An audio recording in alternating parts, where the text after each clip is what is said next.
Hai teman-teman, jangan lupa like dan subscribe ya. Bab 1. Bayang-bayang di atas genteng. Langit ibu kota Hanyang sedang dipeluk malam yang pekat. Namun bagi Li Engjo, kegelapan adalah jubah yang paling nyaman. Wus, sebuah bayangan ramping melesat di atas atap kediaman Menteri Perpajakan Park yang rakus. Sosok itu mengenakan pakaian hitam ringkas dengan topeng kain yang menutupi separuh wajahnya. Di punggungnya, sebuah busur pendek terikat kuat, dan di pinggangnya tersampir pedang tipis yang telah meminum banyak keringat latihan bertahun-tahun. Dia adalah Gildong. Dengan gerakan seringan bulu, Engjo mendarat di depan pintu gudang beras. Dua penjaga yang terkantuk-kantuk bahkan tidak sempat berteriak saat dua titik tekanan di leher mereka ditekan dengan akurasi mematikan. Mereka pingsan seketika. Engjo mendengus pelan di balik topengnya. Beras sebanyak ini. Sementara di pinggiran kota rakyat makan kulit kayu. Bisiknya dingin.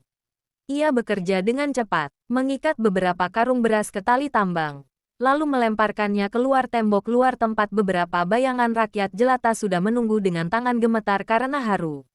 Setelah memastikan misinya selesai, ia meninggalkan sebuah simbol kecil di pintu gudang, sebuah lukisan bunga mungil yang terinjak, tanda khas Gildong bahwa ketidakadilan telah disatroni. Fajar menyingsing saat Engjo merayap masuk melalui jendela kamarnya di kediaman keluarga Li. Ia baru saja menyembunyikan pakaian hitamnya di bawah papan lantai saat pintu kamarnya diketuk pelan. "Nona, Anda sudah bangun." Suara cemas itu milik Pom-Pom. Pintu terbuka. Pom-Pom masuk membawa baskom air hangat, diikuti Keket yang membawa nampan sarapan. Melihat Engjo yang sudah duduk di tempat tidur dengan wajah datar dan rambut sedikit berantakan, keduanya bernapas lega. "Astaga, Nona, wajahmu pucat sekali. Apa semalam sulit?" bisik Keket sambil menutup pintu rapat-rapat. Engjo hanya melirik nampan sarapannya. Menteri Park punya penjaga baru. Sedikit lebih tangkas, tapi tetap saja bodoh. Jawabnya pendek dan ketus. Pom-Pom segera membasuh wajah Engjo dengan kain hangat. "Nona, tolonglah lebih berhati-hati. Kalau kakek Li sampai tahu, kakek tidak akan tahu kalau kalian berdua tidak berisik." Potong Engjo dingin.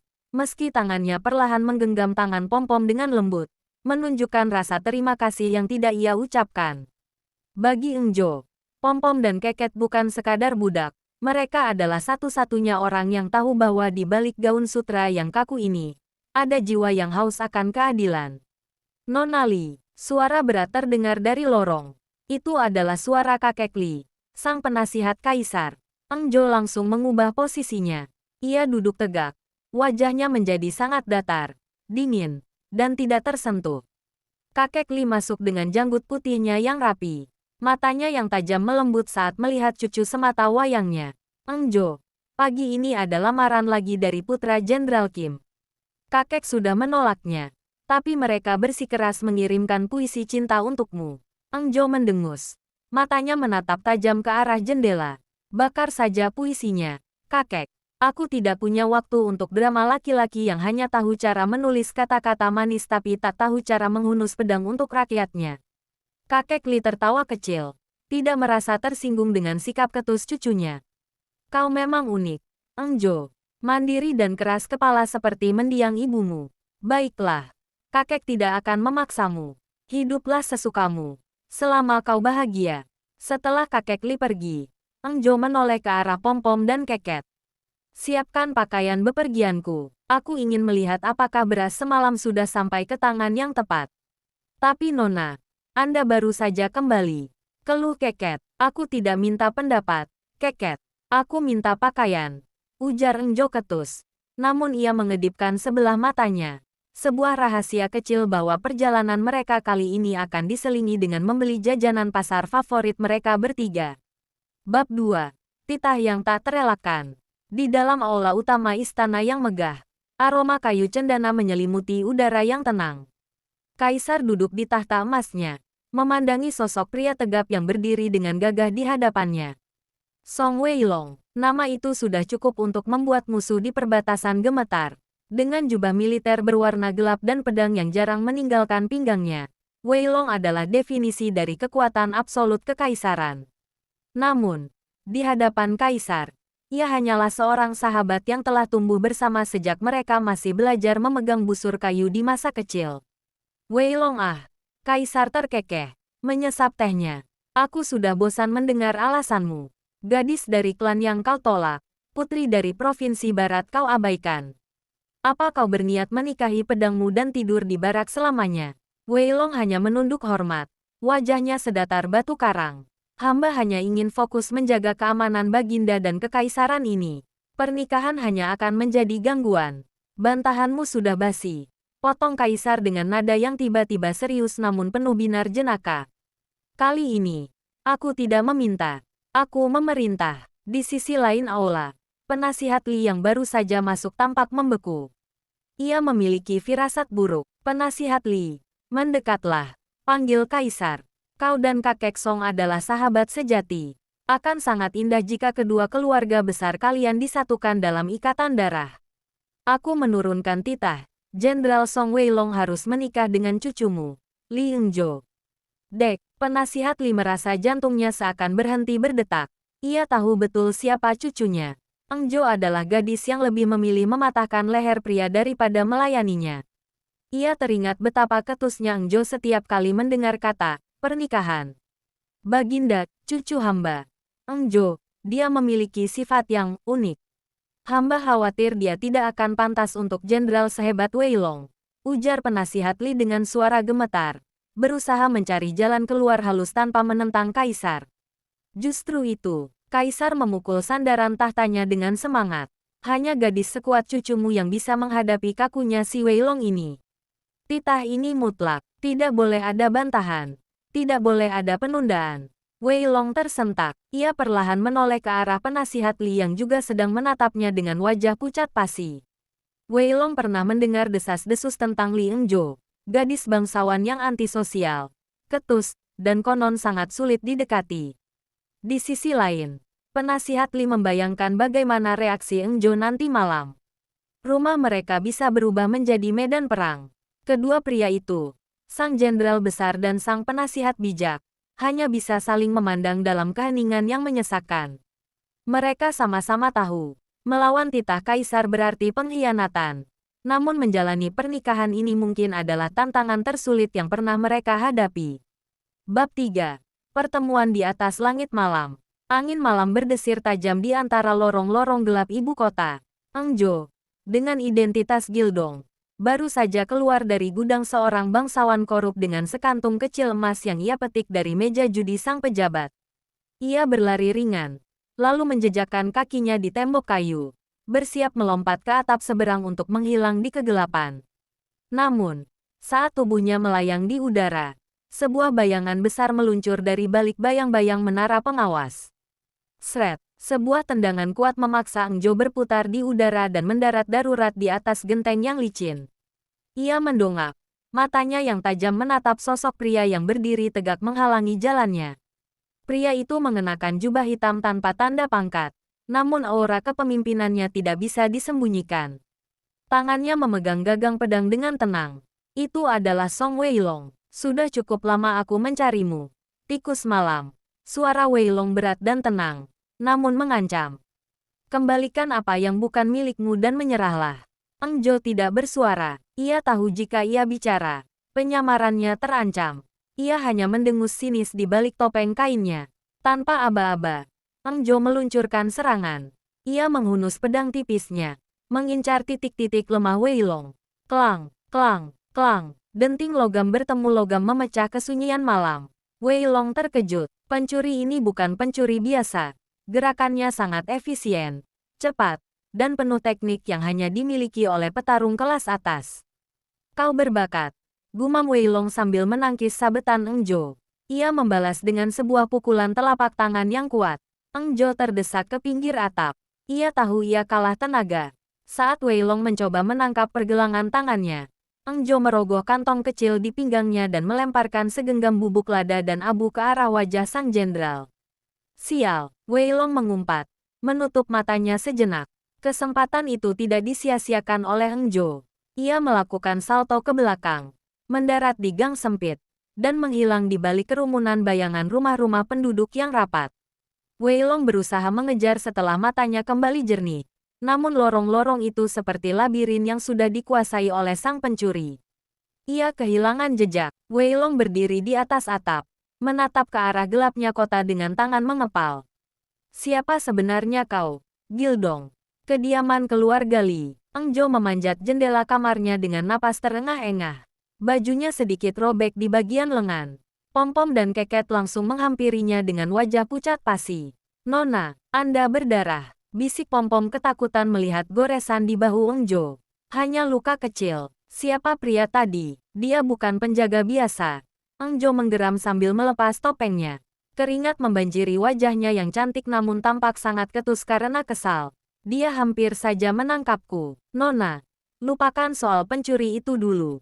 Keket memegang tangan Eng Jo dengan gemetar. Kakek Li, beliau menunggu di ruang tengah sejak tadi. Wajahnya sangat sedih. Eng Jo mengernyitkan dahi. Ia segera berganti pakaian menjadi gaun tidur sutra yang sopan. Membiarkan rambutnya tergerai untuk menutupi luka di bahunya. Dengan langkah tenang namun waspada, ia menemui kakeknya. Kakek Li duduk sendirian dengan sebuah gulungan kertas emas di atas meja, titah kaisar. Eng Jo ya. Suara kakek Li terdengar sangat lelah. Duduklah. Kakek harus menyampaikan sesuatu yang mungkin akan membuatmu sangat membenciku. Eng Jo duduk bersedekap. Matanya menatap tajam gulungan emas itu. Apa itu? Kakek, apakah kaisar ingin aku menari di pesta istana? Aku sudah bilang aku tidak sudi. Lebih buruk dari itu. Desah kakek Li. Kaisar telah menjodohkanmu dengan Jenderal Song Weilong. Dan ini adalah titah yang tidak bisa ditolak oleh siapapun. Ruangan itu mendadak sunyi. Eng Jo merasa dunianya seolah berhenti berputar. Pria yang tadi hampir menangkapnya di atas atap, sekarang akan menjadi suaminya. Bab 4. Perjamuan yang memuakkan. Taman istana dipenuhi dengan kelopak bunga sakura yang berguguran. Namun suasana bagi Eng Jo terasa sangat menyesakkan. Ia mengenakan hanbok sutra berwarna biru pucat yang dipilihkan Pom-pom. Namun wajahnya tetap datar, bahkan cenderung ketus. Dari kejauhan, ia melihat sosok pria yang sangat ia kenali. Bahu yang lebar, langkah kaki yang tegap, dan cara pria itu memegang tangannya di belakang punggung. Pria semalam, batin Eng Jo, jantungnya berdegup kencang. Bukan karena cinta, melainkan karena insting bertahan hidup. Kenapa dia ada di sini? Jadi dia adalah seorang pejabat istana. Eng Jo segera membuang muka dan berjalan menjauh, berusaha melebur dengan kerumunan para nona bangsawan. Ia belum tahu bahwa pria yang ia hindari itulah Song Weilong, calon suaminya. Weilong sendiri tampak sibuk berbicara dengan beberapa perwira, sama sekali tidak menyadari bahwa pencuri yang ia cari sedang menyamar menjadi gadis bangsawan yang manis di dekatnya. Ujian menyulam. Nah, sekarang, suara permaisuri terdengar merdu namun penuh wibawa. Sebagai calon ibu dari keluarga terpandang, tunjukkanlah kelembutan jari jemari kalian melalui sulaman. Para gadis bangsawan mulai mengeluarkan jarum dan benang dengan penuh semangat.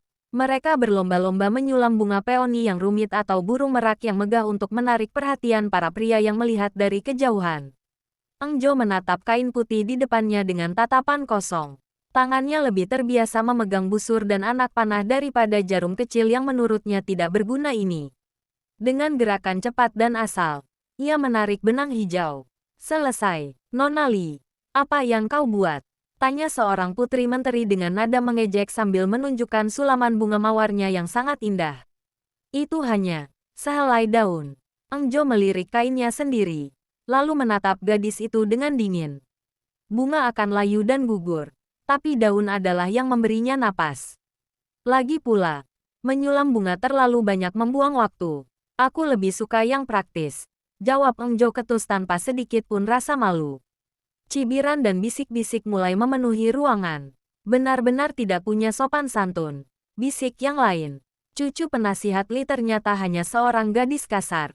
Eng Jo hanya mendengus. Ia malah mengambil tehnya dan meminumnya dengan cara yang sangat santai, mengabaikan semua mata yang menatapnya sinis.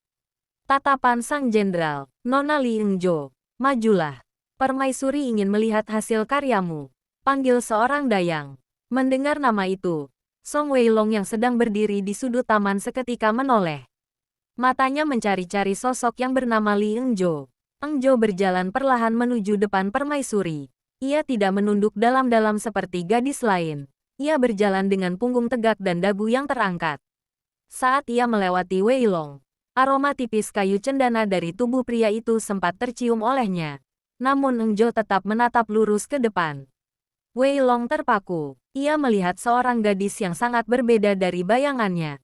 Gadis ini tidak tersenyum, tidak berusaha terlihat cantik, dan tatapan matanya sangat liar, seperti elang yang terperangkap dalam sangkar emas. Jadi dia Li Eng Jo. Gumam Wei Long pada dirinya sendiri. Ada sesuatu pada cara Eng Jo berjalan yang terasa familiar bagi Wei Long. Gerakan kakinya sangat stabil dan ringan, mengingatkannya pada seseorang. Namun, ia segera menepis pikiran itu. Tidak mungkin gadis bangsawan ketus ini adalah pencuri yang melompati atap semalam, pikirnya. Namun, Wei Long tidak bisa memungkiri satu hal. Di antara semua wanita di taman ini yang berusaha menarik perhatiannya, hanya gadis cuek inilah yang berhasil membuatnya terus memperhatikan tanpa berkedip. Ini adalah momen yang sangat kuat. Eng Jo menunjukkan bahwa meskipun ia ketus dan cuek, ia memiliki kecerdasan yang luar biasa di balik sikapnya itu. Bab 5. Pengumuman Sang Raja. Permaisuri menerima kain sulaman Eng Jo dengan kening berkerut. Di atas kain putih itu, hanya ada satu sulaman daun berwarna hijau gelap yang tampak sangat sederhana, bahkan kasar dibandingkan karya gadis-gadis lain yang penuh warna. Nona Li. Suara permaisuri tenang namun menuntut penjelasan. Semua gadis di sini menyulam bunga yang bermekaran sebagai simbol kecantikan dan bakat mereka.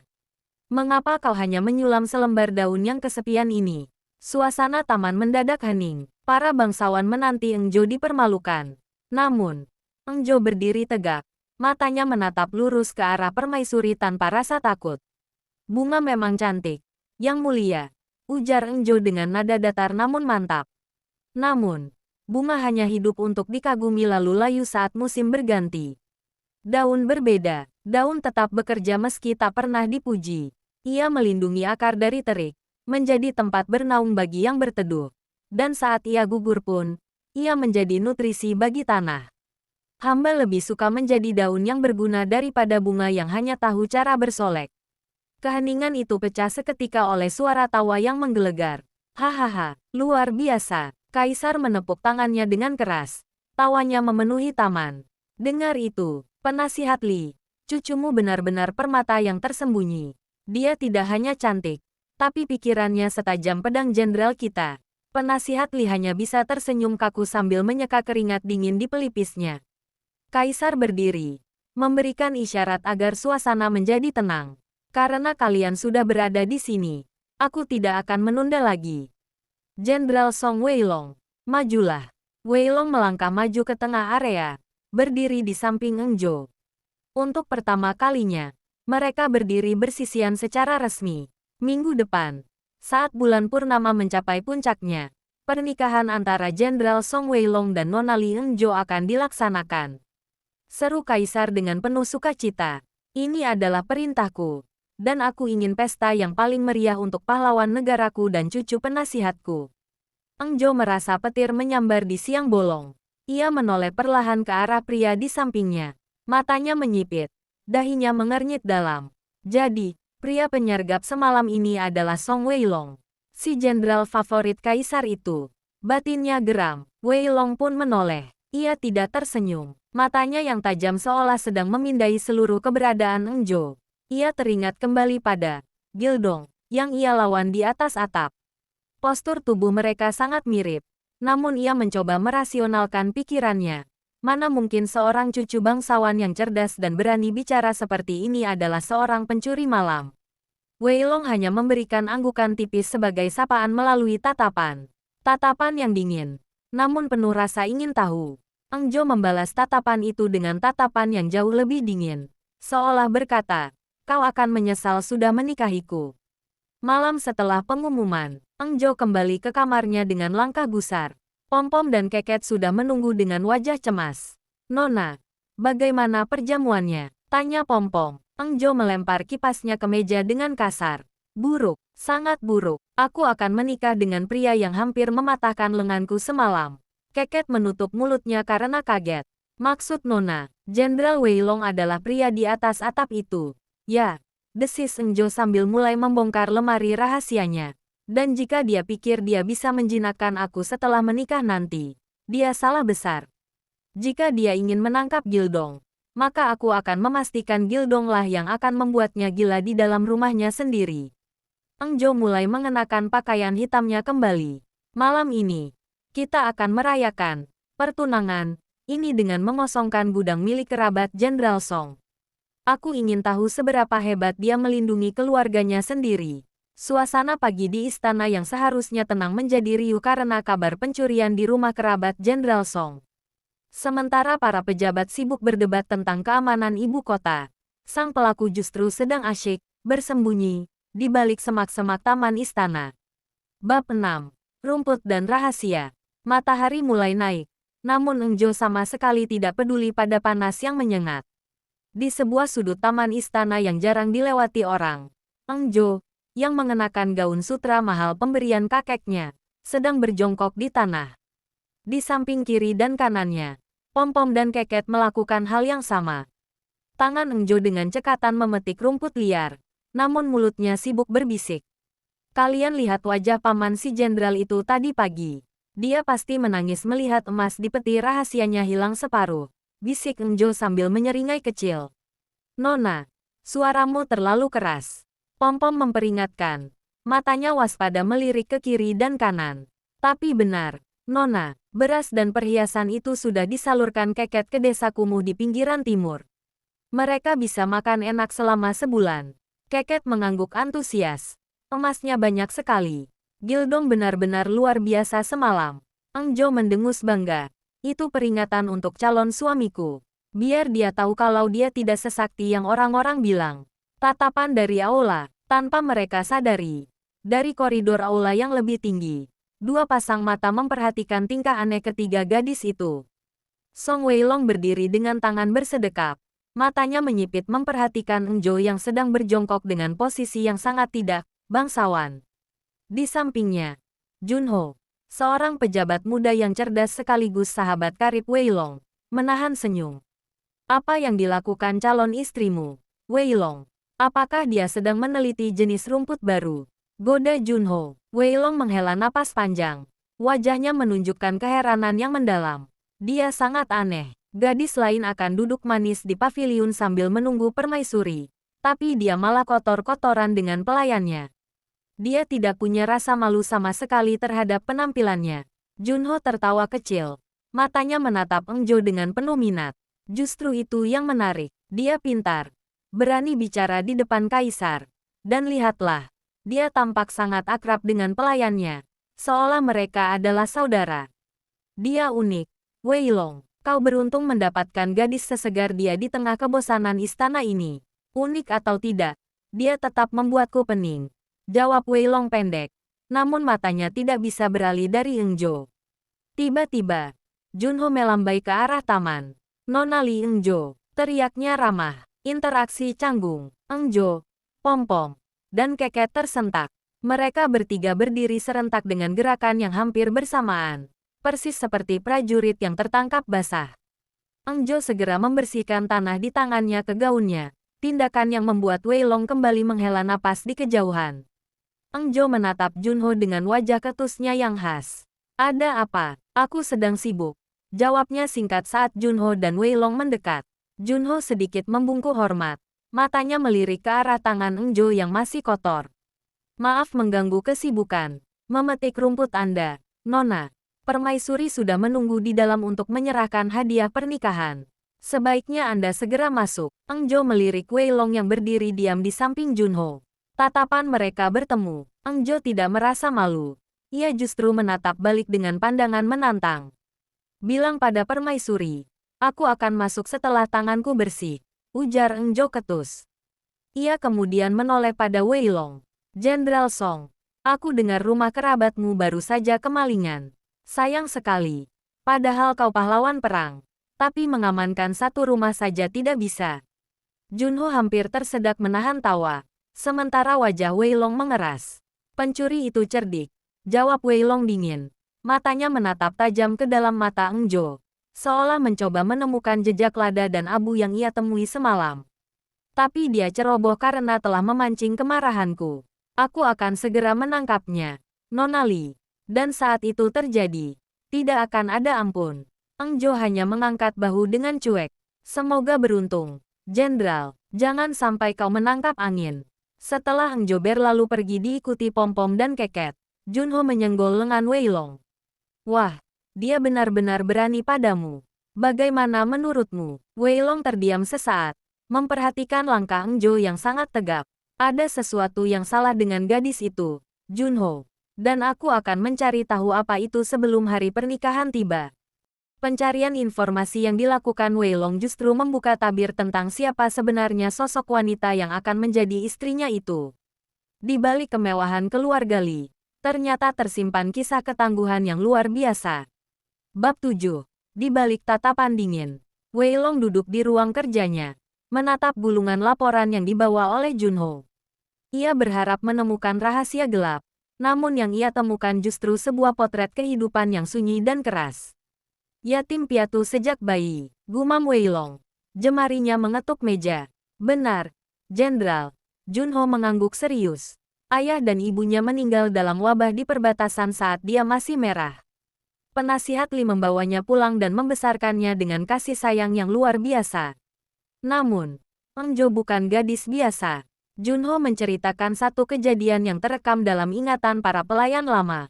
Saat Eng Jo berusia 7 tahun, ia jatuh dari pohon yang cukup tinggi hingga lengannya berdarah hebat. Gadis kecil lain pasti akan menjerit memanggil pengasuhnya. Namun Eng Jo kecil hanya bangkit berdiri, menepuk debu di bajunya, dan berjalan kaki sendirian sejauh 2 blok menuju rumah tabib. Ia tidak meneteskan air mata setetes pun saat luka itu dibersihkan. Ia hanya menatap sang tabib dan bertanya, "Berapa lama sampai aku bisa memanjat lagi?" Wei Long tertegun. Ia mengenal rasa sakit itu. Rasa sakit yang harus ditelan sendiri agar tetap terlihat kuat. Dia tidak membiarkan dunia melihat kelemahannya. Bisik Wei Long pelan.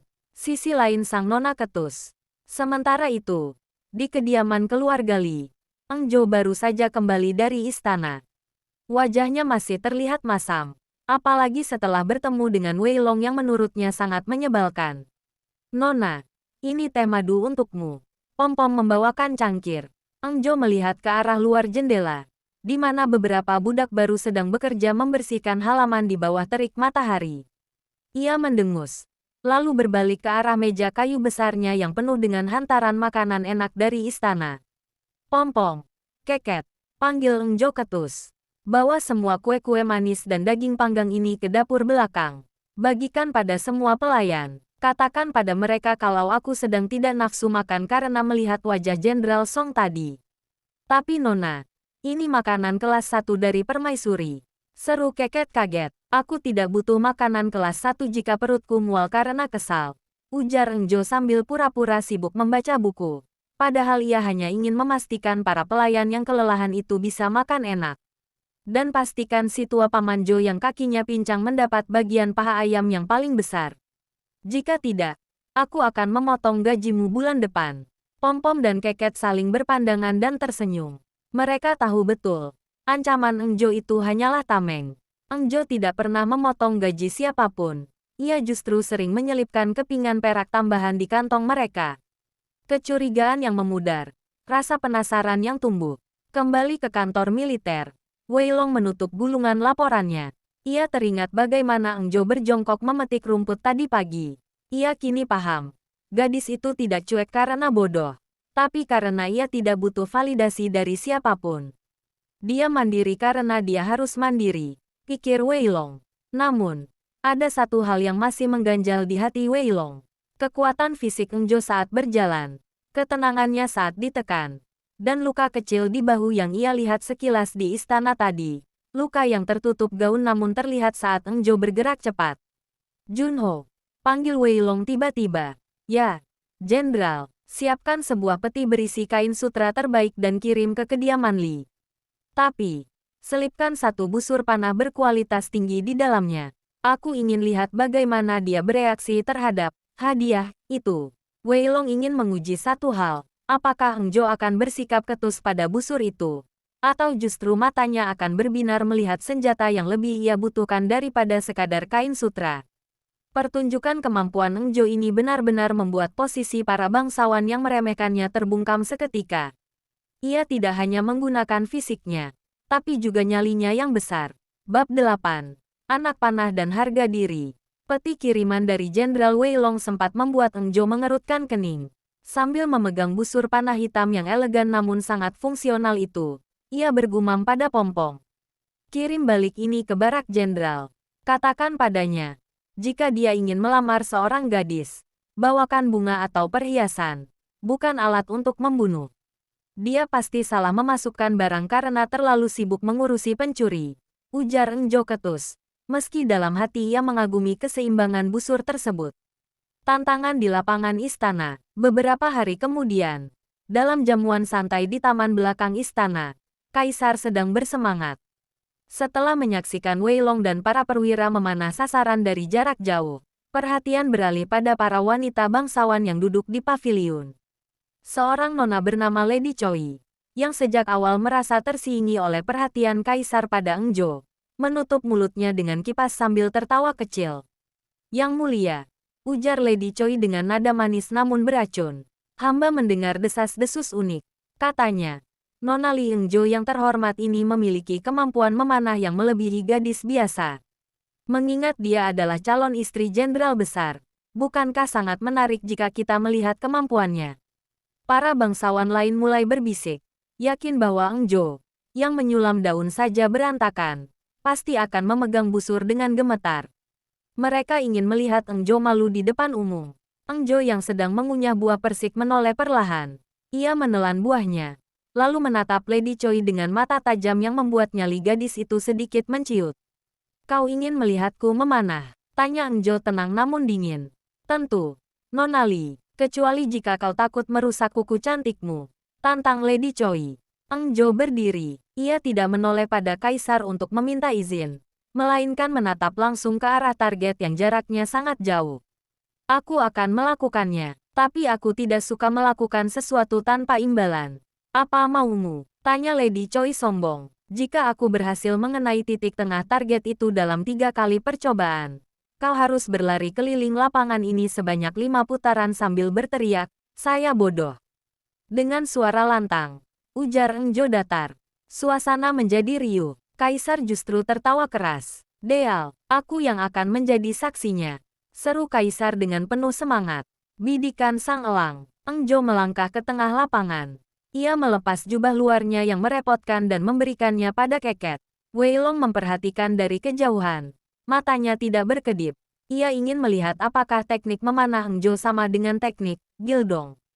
Eng Jo mengambil busur, memasang anak panah, dan menarik talinya dengan kekuatan yang mengejutkan bagi seorang gadis bangsawan. Bahunya kokoh, napasnya teratur. Wus, anak panah pertama melesat secepat kilat. Tepat di tengah, seluruh lapangan terdiam. Lady Choi mulai pucat. Wus, anak panah kedua menyusul, membelah anak panah pertama yang masih menancap di target. Tanpa menunggu lama, Eng Jo mengambil anak panah ketiga. Kali ini ia memejamkan matanya sejenak, lalu melepaskannya sambil memutar tubuh. Jilep, 3 anak panah menancap sempurna di titik merah paling tengah. Eng Jo menurunkan busurnya dengan santai, seolah hal itu tidak membutuhkan usaha sama sekali. Ia berbalik menatap Lady Choi yang kini gemetar ketakutan. Lapangan menunggumu, Nona Choi. Jangan buat Kaisar menunggu lama, ujar Eng Jo dengan senyum tipis yang mematikan. Kaisar terpingkal-pingkal. Lakukan. Segera. Semua orang di sana, termasuk para pejabat yang tadinya memandang rendah Eng Jo, kini menatapnya dengan penuh rasa kagum sekaligus ngeri. Sementara itu, Wei Long berdiri mematung. Teknik tarikan napas Eng Jo, cara ia menstabilkan kakinya, itu identik dengan orang yang melompat di atap malam itu. Wei Long berjalan mendekati Eng Jo saat semua orang sedang sibuk menertawakan Lady Choi yang mulai berlari sambil berteriak malu. Kau sangat ahli, bisik Wei Long di dekat telinga Eng Jo. Bahkan terlalu ahli untuk seseorang yang hanya menghabiskan waktunya dengan memetik rumput. Eng Jo menoleh sedikit. Hidungnya hampir bersentuhan dengan wajah Wei Long. Dunia ini berbahaya, Jenderal. Seorang gadis harus tahu cara melindungi dirinya sendiri dari pengganggu. Hari pernikahan yang dinanti-nantikan oleh seluruh ibu kota akhirnya tiba. Namun, pernikahan ini tidak seperti pernikahan bangsawan pada umumnya yang penuh dengan kemayu dan kepura-puraan. Bab 9. Tahta di kediaman Song. Pagi itu, kediaman keluarga Li dipenuhi isak tangis haru. Secara mengejutkan, Jenderal Song Weilong datang sendiri dengan kuda perangnya yang gagah untuk menjemput Eng Jo. Sebuah tindakan langka yang menunjukkan rasa hormat tertinggi kepada keluarga pengantin wanita. Weilong turun dari kudanya, lalu berlutut dengan satu kaki di hadapan kakek Li. Penasihat Li, hamba datang untuk menjemput cucu Anda. Mulai hari ini, keselamatannya adalah nyawaku. Kakek Li, dengan air mata yang mengalir di janggut putihnya, memeluk Eng Jo dengan sangat erat. Ia membisikkan doa, lalu menarik Weilong ke dalam pelukannya juga. Dia adalah segalanya bagiku, Jenderal. Tolong, cintai dia dengan caramu sendiri. Dan jagalah dia lebih dari kau menjaga pedangmu.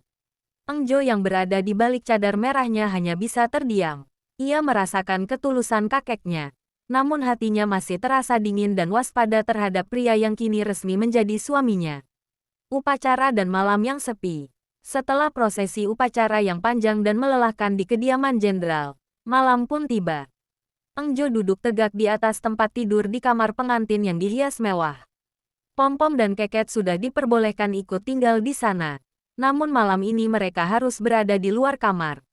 Pintu berderi terbuka. Weilong masuk. Ia sudah melepas jubah upacaranya, menyisakan pakaian sutra hitam yang membuatnya tampak lebih santai namun tetap berwibawa. Eng Jo menatapnya dengan wajah ketus yang tidak berubah sejak pagi. Jika kau datang untuk menagih kewajiban sebagai suami, lebih baik kau lupakan saja, ujar Eng Jo tanpa basa-basi. Weilong berhenti di tengah ruangan. Ia menatap Eng Jo cukup lama, lalu tersenyum tipis, sebuah senyum yang jarang ia perlihatkan. Aku tidak datang untuk itu. Nona Li, maksudku. Nyonya Song. Suara Weilong terdengar lebih lembut dari biasanya. Aku tahu pernikahan ini bukan keinginanmu. Aku juga tahu kau bukan gadis yang bisa dikurung dalam kamar pengantin. Eng Jo mengernyitkan dahi, sedikit terkejut dengan nada bicara Weilong. Aku menghormatimu. Lanjut Weilong. Aku ingin kita saling mengenal terlebih dahulu sebagai manusia, bukan sebagai paksaan titah kaisar. Karena itu, malam ini dan malam-malam selanjutnya, aku akan tidur di ruang kerjaku. Kamar ini adalah wilayah pribadimu. Tidak akan ada yang berani masuk tanpa izinmu. Eng Jo tertegun sejenak. Ia sudah menyiapkan mental untuk bertengkar atau bahkan menggunakan pisau kecil di balik bantalnya. Namun kejujuran Weilong melucuti senjatanya. Kau tidak takut dicemooh oleh para pelayan jika tahu jenderal besar tidur di ruang kerja pada malam pertamanya? Tanya Eng Jo ketus. Walau sebenarnya ia merasa sedikit lega, Weilong berjalan menuju pintu, namun berhenti sejenak untuk menoleh. Biarkan mereka bicara. Aku lebih takut kehilangan rasa hormat dari wanita yang cerdas seperti dirimu daripada kehilangan muka di depan pelayan. Setelah Weilong keluar dan menutup pintu, Eng Jo mengembuskan napas panjang. Ia melepas hiasan kepalanya yang berat dengan kasar. Pria yang aneh, gumamnya. Namun, ketenangan itu tidak berlangsung lama. Eng Jo segera bangkit dan membuka jendela besar di kamarnya yang menghadap ke arah tembok luar. Matanya menatap kegelapan malam dengan binar yang berbahaya. Nah, Jenderal, karena kau memberiku kebebasan di kamar ini, maka aku akan menggunakannya dengan baik. Eng Jo bersiul pelan. Dari kegelapan, Pom-pom dan Keket masuk membawa bungkusan hitam. Dalam sekejap, gaun pengantin yang mewah itu berganti menjadi pakaian hitam ringkas sang pahlawan malam. Aksi pertama sebagai Nyonya Song. Malam itu, di saat seluruh kediaman Song mengira sang pengantin baru sedang beristirahat, sesosok bayangan ramping melesat dari jendela kamar utama, melompati pagar tinggi kediaman jenderal, dan menghilang menuju pemukiman rakyat miskin. Eng Jo tidak tahu bahwa di ruang kerjanya, Weilong berdiri di depan jendela yang terbuka, menyesap tehnya sambil menatap ke arah bayangan yang baru saja melompat itu. Jadi, permainan kucing dan tikus ini akan dimulai di bawah atap yang sama. Bisik Weilong pelan dengan senyum penuh arti. Mari kita lihat seberapa lama kau bisa. Malam itu menjadi titik balik bagi sang jenderal. Sambil menjaga jarak yang aman dan menggunakan kemampuan penyamaran militernya yang luar biasa, Wei Long membayangi sosok hitam yang melesat lincah dari satu atap ke atap lainnya. Bab 10. Kebenaran di balik topeng. Wei Long berdiri di balik bayangan sebuah pohon besar di pinggiran distrik kumuh. Matanya yang tajam mengamati Gildong, atau istrinya, Eng Jo, yang sedang menurunkan beberapa karung beras dengan sangat hati-hati di depan gubuk seorang janda tua yang sakit-sakitan. Namun, yang membuat langkah Wei Long terhenti adalah saat ia melihat Eng Jo berjongkok di samping seorang anak kecil yang menggigil di depan teras kayu yang lapuk. Eng Jo tidak hanya memberikan makanan, ia mengeluarkan beberapa botol kecil berisi cairan obat dan bungkusan herbal. Dengan gerakan tangan yang terlatih dan lembut, sangat berbeda dengan tangannya yang ketus saat memegang jarum sulam, ia mengoleskan obat pada luka di kaki anak itu. Dia bukan hanya mencuri, bisik Wei Long pada dirinya sendiri. Dia menyembuhkan. Wei Long terpaku. Selama ini, sebagai jenderal, fokusnya adalah menjaga kestabilan negara dari serangan musuh luar. Namun, ia tidak pernah benar-benar melihat luka sedalam ini di dalam rakyatnya sendiri. Eng Jo, dengan caranya yang berbahaya dan melanggar hukum, justru melakukan apa yang gagal dilakukan oleh para pejabat istana yang perutnya buncit karena emas. Rasa curiga yang selama ini membakar hati Wei Long perlahan padam, berganti dengan percikan kekaguman yang hangat. Ia melihat seorang wanita yang memikul beban dunia di atas bahunya yang mungil, tanpa pernah meminta pengakuan dari siapapun. Kembali ke sarang serigala, saat fajar hampir menyingsing, Eng Jo melompat kembali melewati tembok kediaman Jenderal Song. Ia bergerak sangat sunyi, memanjat pilar kayu dan menyelinap masuk melalui jendela kamarnya yang masih terbuka sedikit. Di sisi lain koridor, Wei Long sudah berdiri di depan pintu ruang kerjanya. Ia melihat sekelebat bayangan hitam masuk ke kamar utama. Wei Long menarik napas panjang, merapikan jubah tidurnya, lalu berjalan perlahan menuju dapur. 10 menit kemudian, Eng Jo yang sudah berganti pakaian menjadi gaun tidur sutra, sedang berusaha mengatur napasnya yang masih sedikit memburu. Tiba-tiba, pintu kamarnya diketuk pelan. Tok, tok, tok. Eng Jo tersentak. Ia segera duduk di tempat tidur dan berpura-pura mengucek matanya seolah baru bangun tidur. Siapa? Tanyanya dengan suara yang dibuat sengaja ketus dan serak. Ini aku. Suara Wei Long terdengar tenang di balik pintu. Eng Jo membuka pintu sedikit, menatap Wei Long dengan tatapan tajam. Ini masih terlalu pagi, Jenderal. Apa ruang kerjamu begitu dingin sampai kau harus menggangguku?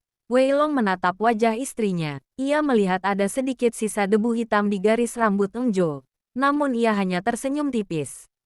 Ia mengangkat sebuah nampan berisi teh herbal hangat dan beberapa biskuit gandum.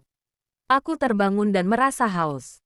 Aku pikir kau mungkin juga terbangun karena udara pagi yang dingin ini, ujar Wei Long tenang. Matanya menatap Eng Jo dengan binar yang berbeda dari sebelumnya, lebih lembut dan penuh hormat. Ini teh untuk menenangkan pikiran. Minumlah, lalu tidurlah kembali. Eng Jo menerima nampan itu dengan ragu. Terima kasih. Gumamnya singkat sebelum menutup pintu kembali. Di balik pintu, Eng Jo bersandar sambil memegang nampan itu. Ia merasa ada yang aneh. Kenapa tatapannya tidak sedingin biasanya? Pikirnya bingung. Sementara itu, Wei Long berjalan kembali ke ruang kerjanya dengan senyum yang tidak bisa ia sembunyikan. Ia tahu rahasia besar istrinya, dan ia memutuskan untuk menjadi pelindung rahasia bagi pencuri itu. Jika kau adalah daun yang melindungi akar, Eng Jo ya, gumam Wei Long sambil menatap matahari yang mulai terbit, maka aku akan menjadi tanah yang memastikan kau tidak akan pernah tumbang. Transformasi Eng Jo di pagi itu benar-benar mengguncang istana. Jika biasanya ia terlihat seperti elang yang liar, kali ini ia tampak seperti burung merak yang paling agung, meski hatinya tetap merasa seperti singa yang terjebak dalam sangkar emas. Bab 11. Bunga di balik zirah. Di kediaman Song, ibu tiri Wei Long, Nyonya Besar Song, dengan penuh kasih sayang memegang pundak Eng Jo. Nyonya Song adalah wanita yang lembut. Ia tahu Eng Jo adalah gadis yang mandiri, sehingga ia tidak memaksakan kehendak, melainkan memperlakukan Eng Jo seperti putri kandungnya sendiri. Nona, maksudku menantuku sayang, ujar Nyonya Song sambil memasangkan tusuk konde emas berbentuk burung phoenix ke rambut Eng Jo yang hitam pekat. Kau memiliki wajah yang sangat indah. Sekali-kali, biarkan dunia melihat kecantikan yang biasanya kau sembunyikan di balik sikap dinginmu itu. Eng Jo hanya bisa pasrah. Saat ia melihat ke cermin, ia hampir tidak mengenali dirinya sendiri. Pipinya merona karena sapuan pemerah alami. Bibirnya semerah buah ceri. Dan gaun hanbok sutra berwarna merah marun dengan sulaman benang emas membuatnya tampak sangat berwibawa sekaligus menawan. Kekaguman di aula istana. Wei Long sudah berdiri di samping kaisar saat rombongan Eng Jo memasuki aula. Ketika pintu besar dibuka dan Eng Jo melangkah masuk, suasana yang tadinya bising mendadak hening seketika. Para pejabat yang biasanya berbisik-bisik, kini ternganga. Kaisar bahkan hampir menjatuhkan cangkir tehnya. Astaga! Bisik Junho yang berdiri di belakang Wei Long. Wei Long apakah itu benar-benar istrimu? Dia tampak seperti bidadari yang turun dari khayangan. Wei Long tidak menjawab, matanya terpaku pada sosok Eng Jo. Ia tahu Eng Jo cantik, tapi melihatnya dalam balutan kemegahan seperti ini membuatnya menyadari satu hal. Eng Jo memiliki karisma yang bisa membuat siapapun tunduk. Namun, Wei Long juga bisa melihat kegelisahan di mata Eng Jo. Nona Li, maksudku, Nyonya Song. Permaisuri berdiri dari kursinya dan menghampiri Eng Jo. Luar biasa, selama ini kau menyembunyikan kecantikanmu di balik wajah ketusmu itu. Kau benar-benar wanita paling cantik di kerajaan ini pagi ini. Eng Jo merasa wajahnya memanas. Bukan karena malu karena jatuh cinta, tapi karena ia merasa sangat risih. Ia merasa seperti pajangan yang sedang dipamerkan. Baginya, bedak yang tebal ini terasa seperti lumpur di wajahnya. Terima kasih, Yang Mulia. Tapi hamba rasa ini terlalu berlebihan. Jawab Eng Jo pelan dengan nada ketusnya yang mulai kembali. Membuat permaisuri tertawa kecil. Genggaman yang tak terduga, karena merasa sangat tidak nyaman dengan tatapan semua orang dan pujian yang terus mengalir. Eng Jo perlahan bergeser. Ia mulai mencari tempat berlindung dan secara insting ia mundur. Lalu bersembunyi di balik punggung lebar Wei Long. Bagi Eng Jo, punggung jenderal ini adalah satu-satunya tempat yang terasa kokoh dan bisa melindunginya dari serangan, pujian itu. Wei Long merasakan kehadiran Eng Jo di belakangnya. Ia menoleh sedikit dan melihat Eng Jo yang sedang menunduk, meremas ujung bajunya sendiri dengan gelisah. Tanpa berkata apa-apa, dan tanpa menoleh sepenuhnya, Wei Long menurunkan tangannya ke samping. Di bawah tutupan lengan baju mereka yang lebar, Wei Long meraih jemari Eng Jo. Ia menggenggam tangan Eng Jo dengan kuat dan mantap. Genggaman tangan seorang prajurit, kasar karena latihan pedang, namun memberikan rasa aman yang luar biasa. Eng Jo tersentak, jantungnya berdegup kencang karena kaget. Ia mencoba menarik tangannya, tapi Wei Long justru mempererat genggamannya, seolah memberi isyarat, tenanglah, aku di sini. Aku tidak akan membiarkan mereka menyentuhmu. Eng Jo akhirnya berhenti meronta. Ia membiarkan tangannya tenggelam dalam genggaman hangat Wei Long. Untuk pertama kalinya, Eng Jo merasa bahwa menikah dengan jenderal ini mungkin tidak seburuk yang ia bayangkan. Di balik punggung Wei Long, ia merasa aman, bukan sebagai pahlawan bertopeng Gildong, tapi sebagai Li Eng Jo. Kaisar yang melihat dari kejauhan tersenyum penuh arti. Lihatlah mereka. Pasangan yang serasi. Bukan. Sepertinya pilihanku tidak salah. Keputusan Eng Jo untuk berjalan kaki di tengah statusnya yang kini menjadi istri seorang jenderal besar benar-benar meruntuhkan segala norma bangsawan yang ada. Hal ini semakin memperdalam rasa hormat Wei Long terhadap prinsip hidup istrinya. Bab 12. Tapak kaki di atas debu jalanan. Sinar matahari mulai terik saat mereka melangkah keluar dari gerbang besar istana. Wei Long menghentikan langkahnya di depan deretan kereta kuda mewah yang terparkir. Ia menoleh ke arah pengawal dan pelayan Eng Jo. Di mana kereta kuda Nyonya Song? Tanya Wei Long tegas namun tenang. Pom-pom dan Keket saling berpandangan, lalu menunduk dalam-dalam dengan wajah cemas. Maafkan kami, Jenderal, Nona Eng Jo. Maksud kami Nyonya.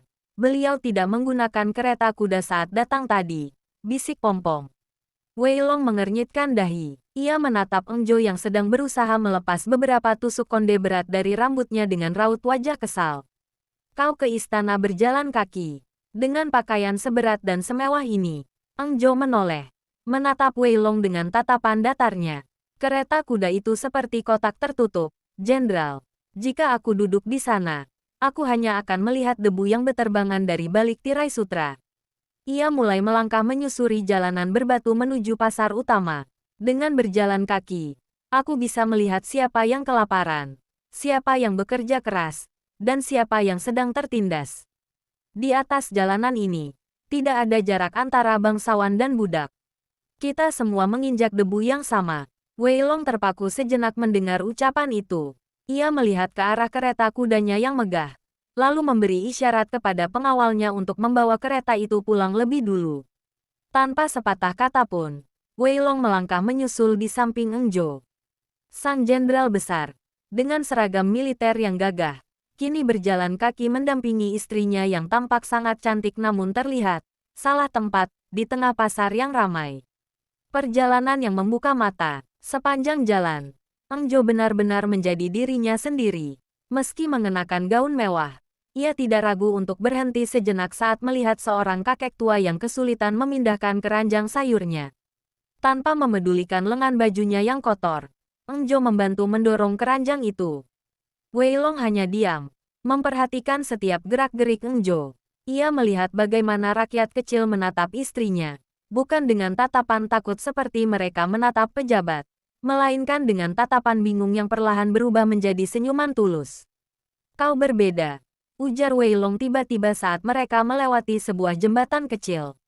"Berbeda karena aku tidak bertingkah seperti wanita bangsawan yang haus pujian," sahut Eng Jo tanpa menoleh. "Berbeda karena kau peduli pada hal-hal yang orang lain anggap rendah," jawab Wei Long jujur. Ia berhenti melangkah, membuat Eng Jo juga ikut berhenti dan berbalik menatapnya. "Banyak orang bicara tentang keadilan, tapi kau menjalaninya dengan kaki telanjangmu sendiri." Eng Jo merasakan dadanya sedikit bergejolak mendengar pujian tulus itu. Untuk menutupi rasa malunya, ia mendengus dan kembali memasang wajah ketusnya. "Jangan terlalu banyak bicara, Jenderal. Kakimu yang biasanya naik kuda pasti sudah pegal, bukan? Ayo cepat jalan. Aku ingin segera melepas gaun menyesakan ini," ujar Eng Jo sambil mempercepat langkahnya. Wei Long terkekeh pelan. Ia menyadari bahwa di balik sikap ketus itu, Eng Jo sebenarnya sedang tersipu. Ia kembali berjalan di sampingnya, memastikan tubuhnya yang besar menjadi tameng agar orang-orang di pasar tidak menyenggol istrinya yang berharga. Sesampainya di kediaman Song, Eng Jo langsung masuk ke kamarnya diikuti pom-pom dan keket yang terengah-engah. Sementara Wei Long berdiri di halaman, menatap pintu kamar istrinya dengan senyum tipis. "Sepertinya berjalan kaki bukan ide yang buruk," gumam Wei Long. Ketegangan yang selama ini menyelimuti hubungan mereka akhirnya meledak dalam satu malam yang penuh dengan adrenalin dan pengakuan. Bab 13. Topeng yang terjatuh. Malam itu, kemarahan Eng Jo sudah di ubun-ubun. Mendengar kekejaman keluarga Lady Choi yang menyiksa budak tanpa ampun, jiwa Gildongnya bergejolak. Dengan gerakan yang lebih agresif dari biasanya, ia menyelamatkan budak yang sekarat itu, menggendongnya menembus kegelapan, dan meletakkannya dengan aman di depan klinik rakyat. Namun, saat ia berbalik untuk menghilang ke kegelapan hutan di perbatasan bukit belakang kota, sebuah pedang perak menghalangi jalannya. "Permainan ini harus berakhir, Gildong," suara Wei Long menggelegar di tengah kesunyian bukit. Mereka bertarung sengit, denting pedang mereka memercikkan api di bawah sinar rembulan.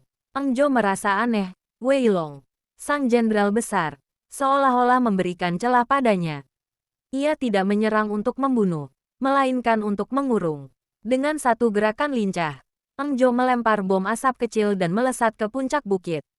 Di atas sana, hanya ada angin kencang dan mereka berdua. Wei Long berdiri tegak, napasnya teratur. Ia tidak menghunus pedangnya lagi. "Cukup, Eng Jo ya," panggil Wei Long dengan nada suara yang penuh penekanan namun bergetar oleh emosi. Langkah Eng Jo terhenti kaku. Jantungnya seakan berhenti berdetak. Nama aslinya disebut oleh musuh bebuyutan identitas rahasianya. Tanpa menoleh, Eng Jo segera melompat ke dahan pohon tertinggi dan menghilang seperti hantu malam, menyisakan Wei Long yang langsung memacu langkahnya kembali ke kediaman mereka. Konfrontasi di kamar pengantin. Wei Long mendobrak pintu kamar Eng Jo tanpa peringatan. Napasnya memburu. Di sana, di tengah ruangan yang remang-remang, Eng Jo baru saja mendarat dari jendela. Ia masih mengenakan pakaian hitam ketat, busur di punggung, dan topeng yang menutupi separuh wajahnya. Hening menyelimuti mereka, hanya suara napas yang bersahutan. Engjo perlahan menegakkan tubuhnya. Ia tahu tidak ada lagi tempat untuk lari.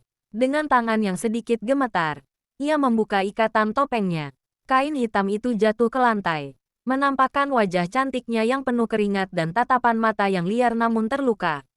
Ia lalu melepas jubah hitamnya, menyisakan pakaian tipis di baliknya. Kau sudah tahu, bisik Engjo dingin, meski matanya berkaca-kaca karena marah dan lelah. Lalu apa? Kau akan menyerahkanku pada kaisar. Kau akan menghukum istri pencurimu ini. Engjo tidak sempat menyelesaikan kalimatnya. Wei Long melangkah maju dengan cepat, memangkas jarak di antara mereka. Bukannya borgol atau kemarahan yang Engjo terima, melainkan tarikan kuat pada tubuhnya. Wei Long merengkuh pinggang Engjo dengan protektif dan langsung membungkam bibir Engjo dengan sebuah ciuman yang sangat dalam dan menuntut. Engjo terkesiap, matanya membelalak sesaat. Namun, ia bisa merasakan segala emosi Wei Long dalam ciuman itu, kekhawatiran yang mendalam, kekaguman yang terpendam, dan rasa cinta yang telah tumbuh tanpa ia sadari. Rasa ketus dan pertahanan diri Engjo runtuh seketika. Bukannya melawan, Engjo justru melingkarkan lengannya di leher Wei Long, membalas ciuman itu dengan gairah yang sama besarnya. Di bawah temaram lampu lilin, identitas mereka sebagai jenderal dan pencuri melebur. Yang tersisa hanyalah sepasang suami istri yang akhirnya menemukan kejujuran di dalam pelukan satu sama lain. Wei Long melepaskan tautan bibir mereka perlahan, namun tetap menempelkan dahinya ke dahi Engjo. Napas mereka menyatu. Aku tidak mengejarmu untuk menangkapmu, bisik Wei Long parau sambil mengusap pipi Engjo dengan ibu jarinya. Aku mengejarmu karena aku takut kehilanganmu. Jangan pernah beraksi sendirian lagi tanpa aku di belakangmu. Engjo menatap mata Wei Long yang dalam, dan untuk pertama kalinya, ia tidak merasa perlu menjadi ketus. Ia hanya mengangguk pelan, membiarkan dirinya tenggelam dalam dekapan hangat suaminya. Pagi itu, suasana di ruang kerja Wei Long terasa berbeda. Tidak ada lagi ketegangan yang kaku atau tatapan penuh selidik. Sinar matahari yang masuk melalui celah jendela kayu menyinari tumpukan peta militer. Namun perhatian Wei Long sepenuhnya teralihkan pada sosok wanita di hadapannya. Bab 14. Sekutu dalam bayangan. Engjo duduk di seberang meja Wei Long dengan semangat yang meluap-luap. Hilang sudah sosok gadis bangsawan yang pendiam dan ketus. Yang ada hanyalah Engjo si pemberontak yang cerdas. Ia mengeluarkan gulungan kertas kecil yang ia simpan di balik lengan bajunya. Catatan rahasia yang ia kumpulkan selama berbulan-bulan menjadi Gildong. Pejabat Han dari Departemen Pekerjaan Umum. Engjo menunjuk sebuah nama dengan tegas. Dia memotong dana pembangunan jembatan di desa selatan. Itulah sebabnya jembatan itu runtuh saat hujan bulan lalu. Uangnya habis digunakan untuk membangun paviliun rahasia bagi selir simpanannya. Wei Long menopang dagu dengan tangannya. Matanya tidak lepas dari wajah Engjo yang berseri-seri saat berbicara tentang keadilan. Lalu ada Menteri Choi. Lanjut Engjo tanpa henti. Suaranya naik satu nada karena kesal. Keluarganya tidak hanya menyiksa budak. Mereka menyelundupkan garam ilegal melalui pelabuhan timur. Aku pernah menguping pembicaraan mereka saat aku bersembunyi di atas langit-langit ruang makan mereka. Mereka benar-benar tikus yang menjijikkan. Jenderal. Wei Long terkekeh pelan melihat ekspresi istrinya yang sangat ekspresif. Jadi, kau benar-benar menjadi mata-mata di langit-langit rumah mereka. Engjo ya. Engjo terhenti sejenak. Wajahnya sedikit memerah teringat posisi canggungnya saat itu. Namun ia segera kembali serius. Ini bukan lelucon. Rakyat menderita sementara mereka berpesta. Kau punya pedang dan pasukan. Aku punya informasi dan kecepatan. Jika kita bekerja sama, kita bisa membersihkan kotoran di istana ini tanpa perlu menumpahkan darah orang yang tidak bersalah. Rencana besar. Wei Long menarik napas panjang, lalu memajukan tubuhnya. Ia mengambil kuas dan mulai menandai peta di depannya berdasarkan informasi dari Engjo. Selama ini, aku hanya bisa menyerang musuh yang terlihat di medan perang, ujar Wei Long dengan suara berat yang penuh kewibawaan.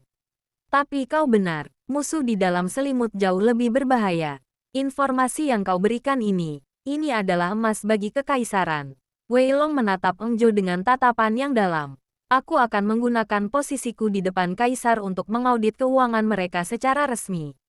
Tapi, aku butuh kau, Gildong, untuk mencuri buku kas asli yang mereka sembunyikan sebelum mereka sempat membakarnya. Eng Jo tersenyum lebar, senyuman tulus pertama yang pernah ia berikan pada Wei Long. Ia merasa akhirnya menemukan orang yang benar-benar memahaminya. Bukan hanya sebagai wanita, tapi sebagai pejuang. Apapun yang kau butuhkan, akan kubawakan padamu sebelum fajar menyingsing. Janji Eng Jo. Tapi dengan satu syarat, potong Wei Long sambil menggenggam tangan Eng Jo di atas meja.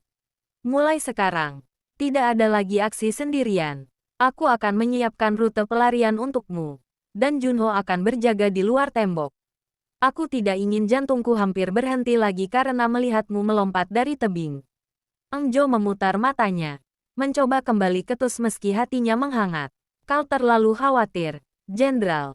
Tapi baiklah, demi efisiensi, aku terima tawaranmu. Kaisar terdiam cukup lama setelah mendengar laporan Wei Long. Di dalam ruangan rahasia perpustakaan istana yang kedap suara, sang penguasa tertinggi itu memijat pelipisnya.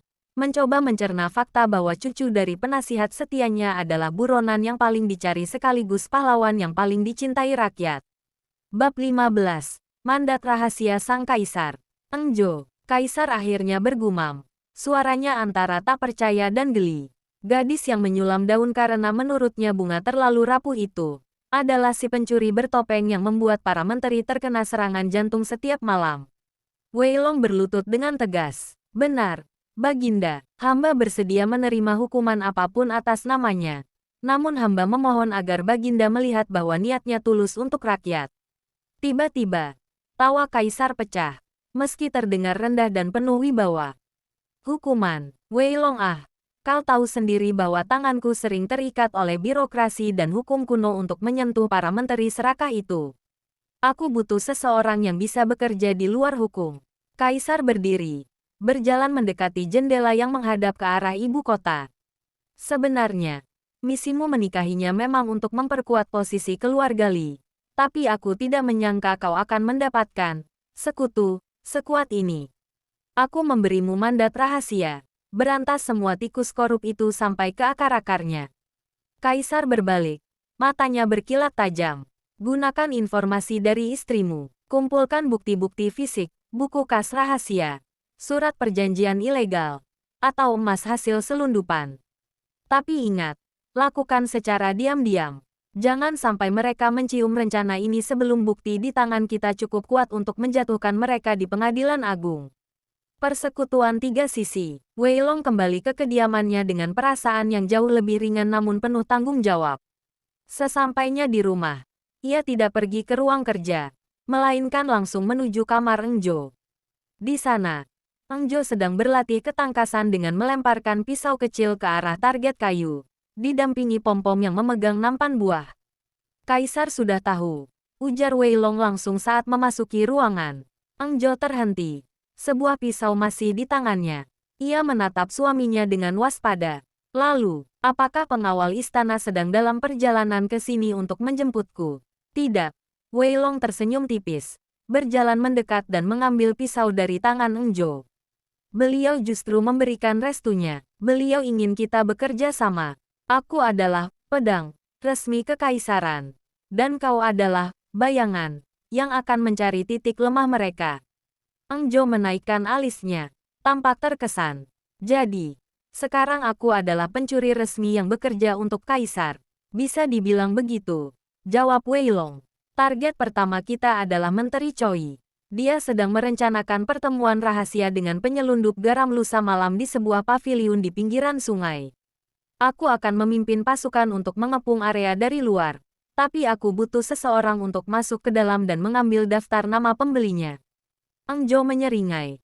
Sebuah binar penuh gairah muncul di matanya. Hanya itu terlalu mudah. Aku bahkan bisa membawakanmu daftar itu sebelum mereka selesai menuangkan arak ke cangkir mereka. Wei Long memegang kedua bahu Eng Jo, menatapnya dengan sangat serius. Ingat, ini misi resmi pertama kita. Jangan melakukan gerakan tambahan yang berbahaya. Eng Jo hanya mendengus. namun ia menaruh tangannya di atas tangan Wei Long. Tenang saja, Jenderal, aku punya pengawal terbaik di luar sana, bukan? Malam itu, kabut tipis menyelimuti permukaan Sungai Han, menciptakan suasana mencekam di sekitar paviliun bunga merah. Di dalam, gelak tawa Menteri Choi dan para penyelundup terdengar riuh, tak menyadari bahwa maut sedang mengintai dari balik bayang-bayang. Bab 16. Badai di tepian sungai. Wei Long berada di posisi komando, bersembunyi di semak belukar yang menghadap ke pintu masuk paviliun bersama pasukan elitnya. Matanya terus menatap ke arah atap. Ia menunggu satu tanda. Sret, sebuah cahaya kecil dari pantulan cermin muncul di puncak paviliun. Itu adalah kode dari Engjo. Maju, tutup semua akses keluar. Perintah Wei Long dengan suara rendah namun tegas. Aksi di dalam paviliun. Di dalam, Engjo yang sudah mengenakan kostum gildongnya bergerak seperti asap. Ia bergelantungan di balok kayu langit-langit, tepat di atas meja tempat Menteri Choi sedang menandatangani gulungan kertas berisi daftar transaksi ilegal. Saat Menteri Choi baru saja akan membubuhkan stempelnya, Engjo menjatuhkan diri dengan kecepatan kilat. Brak, meja itu terbelah saat kaki Engjo mendarat kuat di atasnya. Sebelum para pengawal pribadi menteri sempat mencabut pedang, Engjo sudah menyambar gulungan kertas itu. "Siapa kau?" teriak Menteri Choi dengan wajah pucat pasi. "Malaikat mautmu malam ini, Menteri," sahut Engjo dingin di balik topengnya. Pertarungan pecah. 5 orang pengawal bersenjata lengkap mengepung Engjo. Engjo berputar. Pedang tipisnya menari-nari mematahkan serangan mereka. Namun, jumlah musuh terlalu banyak. Salah satu pengawal mencoba menyerang dari belakang dengan tombak. Klang! Sebuah pedang besar menangkis tombak itu hingga terpental. Song Wei Long telah mendobrak pintu utama, masuk dengan karisma yang meledak-ledak. "Jenderal Song, apa maksudnya ini?" teriak Menteri Choi gemetar. "Pengkhianatan terhadap kekaisaran, Menteri. Dan aku di sini untuk menjemput bukti-buktinya," jawab Wei Long tenang. Tumbangnya sang menteri. Menteri Choi mencoba melarikan diri melalui jendela belakang. Namun Engjo sudah lebih dulu berada di sana. Dengan satu tendangan berputar yang telak, Engjo mendaratkan kakinya di dada menteri korup itu hingga ia terjengkang kembali ke tengah ruangan. "Daftarnya ada padaku," ujar Engjo sambil melempar gulungan kertas itu kepada Wei Long. Wei Long menangkapnya, membukanya sekilas, lalu menatap Menteri Choi yang kini bersimpuh di lantai. "Bawa dia, pastikan dia tidak bicara dengan siapapun sampai tiba di penjara bawah tanah istana." Saat para prajurit menyeret Menteri Choi pergi, suasana paviliun menjadi sunyi. Engjo berdiri di pinggir balkon yang menghadap sungai, membiarkan angin malam menerpa pakaian hitamnya. Wei Long mendekat, berdiri di sampingnya.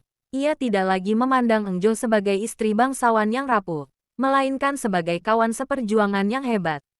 "Satu tikus besar sudah tertangkap," ujar Wei Long. "Kerja yang bagus, Engjo." Engjo menoleh. Matanya yang tajam melunak saat menatap suaminya. "Ini baru permulaan, Jenderal. Masih banyak tikus lain yang harus kita bersihkan dari istana ini." Wei Long tersenyum. Ia perlahan menggenggam tangan Engjo yang masih memegang gagang pedang. "Kalau begitu, mari kita selesaikan ini bersama. Sampai fajar benar-benar menyingsing bagi rakyat kita." Berita penangkapan Menteri Choi menyebar seperti api yang ditiup angin kencang ke seluruh penjuru istana. Pagi itu, aula pertemuan agung terasa jauh lebih dingin dari biasanya. Para menteri yang biasanya saling berbisik dan tertawa sombong, kini berdiri kaku dengan keringat dingin membasahi dahi mereka. Bab 17. Goncangan di aula agung. Song Wei Long berdiri di barisan depan dengan zirah lengkap. Wajahnya sedatar baja, memberikan aura intimidasi yang luar biasa. Di sampingnya, penasihat Li, kakek Engjo, tetap tenang. Meski ia tahu betul siapa sosok bayangan yang membantu menantu dan cucunya semalam. Kaisar masuk dengan langkah yang berat dan berwibawa. Beliau tidak langsung duduk, melainkan melemparkan gulungan daftar nama yang berhasil direbut Engjo ke tengah lantai aula. "Prak!" Menteri Choi sudah mengakui semuanya di penjara bawah tanah. Suara kaisar menggelegar, bergema di setiap sudut ruangan. Daftar di lantai itu berisi nama-nama siapa saja yang menerima aliran dana garam ilegal dan siapa yang menyalahgunakan pajak rakyat. Suasana menjadi sangat hening. Bahkan suara jatuhnya sebutir jarum pun mungkin akan terdengar. Para menteri korup saling melirik. Jantung mereka berpacu. Mereka tahu, jika nama mereka ada di sana, riwayat keluarga mereka akan tamat. Namun, Kaisar melanjutkan sambil duduk di tahtanya. Matanya menyisir satu persatu wajah bawahannya. Aku adalah penguasa yang masih memiliki belas kasih. Aku memberikan kalian satu kesempatan. Dan hanya satu kali. Kaisar mengangkat satu jarinya. Siapapun yang maju sekarang, mengakui dosanya, dan mengembalikan aset negara yang telah kalian curi, aku berjanji akan memberikan keringanan hukuman. Kalian tidak akan dihukum mati. Dan keluarga kalian tidak akan dijadikan budak. Kalian hanya akan diasingkan. Beliau terdiam sejenak, memberikan tekanan mental yang luar biasa. Tetapi, jika kalian memilih diam dan namamu ditemukan dalam penyelidikan Jenderal Song berikutnya, aku pastikan tidak akan ada satupun dari keturunanmu yang tersisa di tanah ini. Pergolakan batin para pengkhianat. Wei Long memperhatikan reaksi mereka dengan tajam. Ia melihat Menteri Pekerjaan Umum, pejabat Han, gemetar hebat. Tangannya yang memegang tongkat jabatan tampak tidak stabil. Satu persatu, beberapa pejabat menengah mulai melangkah maju dan berlutut sambil menangis tersedu-sedu, memohon ampunan. Namun, para ikan besar masih mencoba bertahan. Termasuk ayah dari Lady Choi yang lain, kerabat dekat, yang masih berharap bukti terhadap mereka tidak cukup kuat. Di balik tirai ruang samping aula, Eng Jo memperhatikan pemandangan itu bersama permaisuri. Eng Jo tersenyum sinis. Lihatlah mereka. Yang mulia, bisik Eng Jo pada permaisuri. Saat berkuasa mereka merasa seperti dewa. Tapi saat dosanya terungkap, mereka tidak lebih dari cacing yang ketakutan. Permaisuri menoleh pada Eng Jo, menatap menantunya itu dengan kekaguman baru. Kau benar, Eng Jo. Dan berkat kau dan Wei Long, cacing-cacing ini akhirnya berhenti menggerogoti negaraku. Rencana selanjutnya, setelah pertemuan selesai, Wei Long menemui Eng Jo di lorong istana yang sepi. Banyak yang menyerah, tapi tikus-tikus tua itu masih mencoba bersembunyi di lubang mereka, ujar Wei Long sambil merapikan jubahnya. Eng Jo menyandarkan tubuhnya di pilar, melipat tangan di dada. Tentu saja, mereka pikir mereka bisa menghilangkan barang bukti sebelum kau datang menggeledah. Mereka tidak tahu bahwa malam ini, Gildong akan melakukan kunjungan singkat ke rumah mereka masing-masing untuk memastikan tidak ada dokumen yang terbakar secara tidak sengaja. Wei Long menatap istrinya, lalu menarik napas panjang. Kali ini, aku tidak akan melarangmu. Tapi ingat, besok adalah perayaan festival bulan purnama. Kaisar ingin kita hadir sebagai pasangan teladan. Eng Jo mengedipkan matanya dengan jenaka. Tentu, Jenderal, siang hari aku akan jadi istrimu yang cantik dan ketus. Tapi malam ini, biarkan aku menyelesaikan pekerjaan kotor ini. Malam itu, suasana berubah mencekam. Eng Jo yang sedang menyelinap di kediaman Menteri Pertahanan, tikus paling licik yang tersisa, tidak menyadari bahwa ia telah masuk ke dalam sarang serigala. Begitu kakinya menginjak lantai ruang rahasia, puluhan pembunuh bayaran bermata dingin muncul dari balik tirai. Bab 18. Darah di bawah rembulan. Gildong, akhirnya kau datang menjemput ajalmu, desis sang menteri dari kegelapan. Eng Jo tidak punya waktu untuk menjawab. Ia langsung mencabut pedang tipisnya. Pertarungan itu tidak seimbang. 10 melawan 1. Eng Jo bergerak secepat kilat. Namun para pembunuh bayaran ini terlatih khusus untuk membunuh.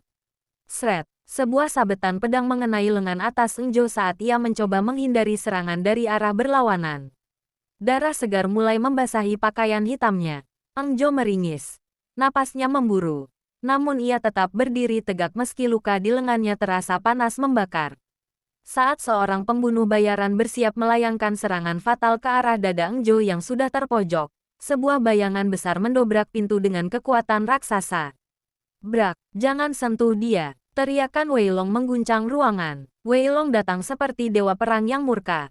Dengan pedang besarnya, ia menebas setiap penghalang di depannya. Gerakannya kasar namun efisien, melumpuhkan lawan hanya dengan 1 atau 2 serangan. Dalam hitungan menit, ruangan itu penuh dengan pembunuh bayaran yang mengerang kesakitan. Pelarian yang menyesakkan. Wei Long segera menghampiri Eng Jo yang mulai limbung. Ia menangkap tubuh istrinya sebelum menyentuh lantai. Engjo, kau bertahanlah. Suara Wei Long bergetar karena rasa takut yang belum pernah ia rasakan sebelumnya. Bahkan di medan perang sekalipun. Bawa aku ke klinik rakyat, bisik Engjo dengan suara lemah. Tangannya mencengkeram jubah Wei Long. Jangan ke rumah atau istana. Jika tabib keluarga melihatku, identitasku akan terbongkar. Wei Long mengerti. Tanpa membuang waktu, ia menggendong Engjo, melompat melewati jendela, dan memacu langkahnya menembus kegelapan kota menuju distrik kumuh. Di klinik rakyat, klinik itu hanyalah bangunan kayu sederhana yang tenang. Tabib tua yang sudah sering dibantu oleh Gildong terkejut melihat sang pahlawan rakyat digendong oleh seorang pria berpenampilan bangsawan yang tampak sangat cemas. Cepat, dia terluka parah. Perintah Wei Long. Engjo dibaringkan di atas ranjang kayu tipis. Tabib itu dengan cekatan membersihkan luka sabetan di lengannya. Wei Long tidak meninggalkan sisi Engjo barang sedetik pun. Ia memegang tangan Engjo yang dingin.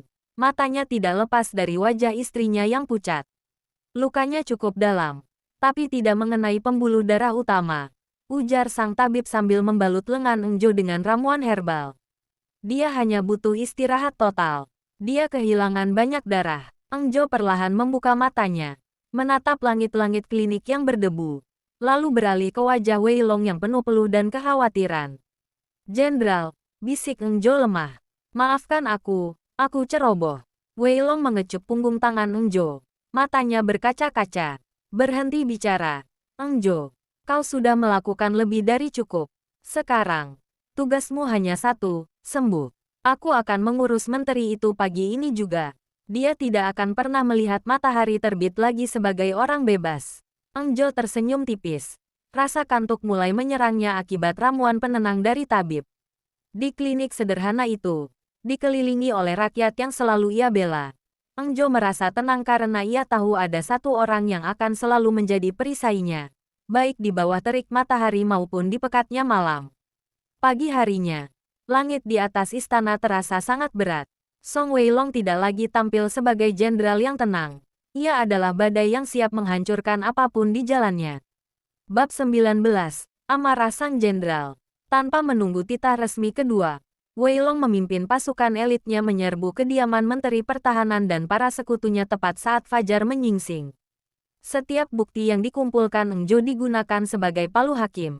Wei Long sendiri yang menyeret Menteri Pertahanan ke hadapan Kaisar, melemparkan pedang si menteri yang masih bernoda darah Engjo ke lantai aula. Ini adalah bukti bahwa mereka bukan hanya koruptor, tapi juga pengecut yang menyewa pembunuh bayaran untuk membungkam kebenaran. Suara Wei Long menggelegar, membuat seluruh aula bergetar. Hari itu, pembersihan besar-besaran terjadi. Tidak ada lagi kesempatan kedua. Pejabat-pejabat yang terlibat dalam serangan malam itu langsung dijebloskan ke penjara paling gelap. Wei Long memastikan bahwa siapapun yang telah menyakiti istrinya akan membayar mahal. Malam festival bulan purnama, waktu berlalu.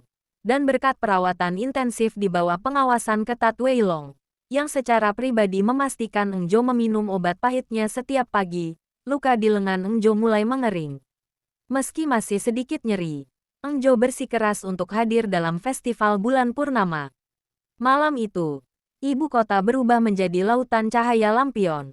Engjo tampil memukau dengan hanbok sutra berwarna ungu tua dengan sulaman perak yang berkilau di bawah cahaya rembulan. Lengan bajunya yang lebar dan panjang dengan sempurna menyembunyikan balutan perban di lengan atasnya. Rambutnya dihias dengan tusuk konde pemberian ibu tirinya, membuatnya tampak agung. Di sampingnya, Wei Long mengenakan jubah resmi panglima yang berwarna senada. Mereka berjalan berdampingan memasuki area perayaan di taman istana. Keserasian yang sempurna. Kau yakin tidak apa-apa? Bisik Wei Long pelan. Tangannya berada di pinggang Engjo, siap menopangnya kapan saja. Engjo melirik suaminya dengan tatapan ketusnya yang khas, meski ada binar kebahagiaan di matanya. Hanya sabetan kecil tidak akan membuatku pingsan di depan semua orang, Jenderal. Jangan terlalu berlebihan. Wei Long terkekeh. Sikap ketusmu adalah tanda bahwa kau memang sudah sehat. Saat mereka berjalan melewati kerumunan bangsawan, bisik-bisik kekaguman terdengar di mana-mana. Mereka bukan lagi pasangan yang dijodohkan secara paksa di mata publik. melainkan pasangan paling kuat di kekaisaran. Penasihat Li yang melihat mereka dari kejauhan mengusap air mata haru. Ia melihat cucunya tidak lagi berjalan sendirian dalam kegelapan. Kaisar mengangkat cangkir araknya ke arah mereka dari atas panggung kehormatan. Untuk Jenderal Song Weilong dan Nyonya Song Engjo, penjaga kedamaian di siang hari, dan pelindung keadilan di malam hari. Engjo tersenyum tipis ke arah bulan purnama yang bulat sempurna. Ia merasakan genggaman tangan Weilong yang hangat. Terima kasih telah datang malam itu, bisik Engjo pelan. Hampir tak terdengar di tengah keriuhan musik festival. Weilong mendekatkan wajahnya, mengecup kening Engjo di depan ribuan lampion yang terbang ke langit. Aku akan selalu datang. Engjo ya, kemanapun bayanganmu pergi, aku akan menjadi cahaya yang mengikutimu. Malam itu, setelah keriuhan festival berakhir, kediaman keluarga Song kembali ke dalam kesunyian yang tenang. Namun, di dalam kamar utama, suasana terasa begitu hangat dan intim. Ketegangan yang selama ini ada di antara mereka, sebagai musuh, sekutu, hingga suami istri, kini sepenuhnya melebur menjadi gairah yang tak terbendung. Malam penyatuan jiwa, di bawah temaram cahaya lilin yang menari di dinding, Weilong tidak lagi menjaga jarak. Ia melangkah mendekat, memeluk Engjo dari belakang, merasakan aroma rambut istrinya yang menenangkan. Pelukan itu bukan lagi sekadar perlindungan, melainkan ungkapan rindu dan kepemilikan. Engjo memejamkan mata, membiarkan dirinya tenggelam dalam kehangatan tubuh Weilong. Saat Weilong membalikkan tubuhnya dan mulai menciumnya dengan lembut namun dalam, Engjo tidak lagi menolak. Ia justru membalasnya, menyadari bahwa hatinya telah sepenuhnya jatuh pada pria di hadapannya. Engjo ya, bisik Weilong parau di sela ciuman mereka. Matanya menatap dalam ke mata Engjo, seolah meminta izin untuk melangkah lebih jauh. Bolehkah aku? Engjo tidak menjawab dengan kata-kata. Ia hanya memberikan anggukan pelan, sebuah tanda penyerahan diri yang tulus. Dengan penuh kasih sayang, Weilong mengangkat tubuh mungil Engjo dan membaringkannya di atas ranjang sutra. Setiap sentuhan tangannya terasa membakar kulit Engjo. Satu persatu helai pakaian yang rumit itu terlepas, diiringi dengan kecupan-kecupan hangat Weilong yang turun dari bibir menuju leher jenjang Engjo. Engjo mengerang pelan, sebuah suara yang justru menjadi api bagi hasrat Weilong. Di bawah sinar rembulan yang mengintip dari balik celah jendela, segala rahasia dan beban yang selama ini mereka pikul seolah menghilang. Yang ada hanyalah dua jiwa yang saling mendamba. Saat penyatuan itu terjadi, rasa sakit yang sempat dirasakan Engjo perlahan memudar, digantikan oleh gelombang kenikmatan yang memenuhi dadanya. Genggaman tangan mereka saling bertaut erat, sirat janji yang kini mereka ikat bukan hanya di atas kertas, tapi di dalam jiwa. Fajar yang baru, keesokan paginya, sinar matahari masuk menyinari kamar yang hangat itu. Engjo terbangun dalam pelukan kuat Weilong. Tidak ada lagi rasa ketus atau dingin. Ia merasa sangat lengkap. Weilong mencium kening istrinya yang masih terlelap. Mulai hari ini, mereka bukan hanya pasangan suami istri di mata hukum, tapi sepasang kekasih yang akan menghadapi dunia bersama. Di atas meja kerja Weilong, daftar menteri korup masih ada. Namun di sampingnya kini tersimpan sebuah tusuk konde Phoenix milik Engjo, simbol bahwa sang jenderal dan sang bayangan kini telah menjadi satu kekuatan yang tak terpisahkan. Setahun telah berlalu sejak pembersihan besar-besaran di istana. Kehidupan di ibu kota kini jauh lebih tenang. Namun di balik tembok kediaman Jenderal Song, sebuah dinamika baru sedang terjadi. Sekuel, bayangan dan pewaris sang jenderal.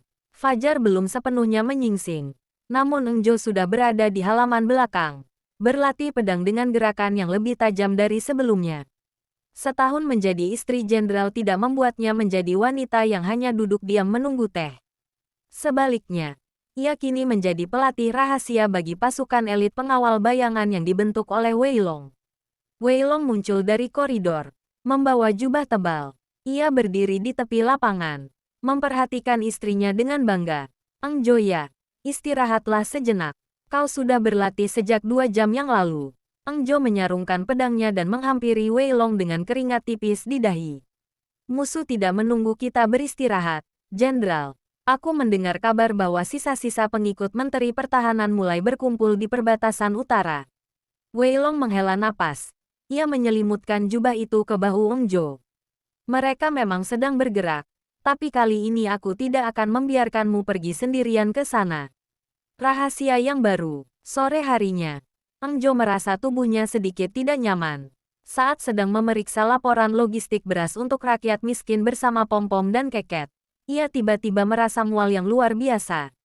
Nona, wajahmu pucat sekali, seru Pom-Pom panik. Aku hanya sedikit lelah, jawab Eng Jo ketus, mencoba mempertahankan harga dirinya. Namun, saat aroma sup daging dari dapur tercium, ia tidak bisa lagi menahan diri dan langsung berlari keluar. Keket dan Pom-Pom saling berpandangan dengan mata berbinar. Tanpa diperintah, mereka segera memanggil tabib klinik rakyat. Tabib yang sudah menjadi kepercayaan Eng Jo sejak malam penyergapan dulu. Kabar gembira di tengah konflik. Malam itu, Wei Long pulang dengan wajah serius setelah rapat panjang dengan Kaisar. Namun, ia menemukan kamarnya terang benderang dengan lilin-lilin wangi. Eng Jo duduk di tepi ranjang. Wajahnya terlihat lebih lembut dari biasanya. Eng Jo, ada apa? Mengapa tabib datang sore tadi? Apa lukamu kambuh? Tanya Wei Long cemas. Langsung berlutut di depan istrinya. Eng Jo terdiam sejenak. Lalu ia meraih tangan Wei Long dan meletakkannya di atas perutnya yang masih rata. Jenderal. Suara Eng Jo sedikit bergetar. Namun ada senyum kemenangan di bibirnya. Sepertinya pasukan bayanganmu akan kedatangan anggota baru dalam beberapa bulan ke depan.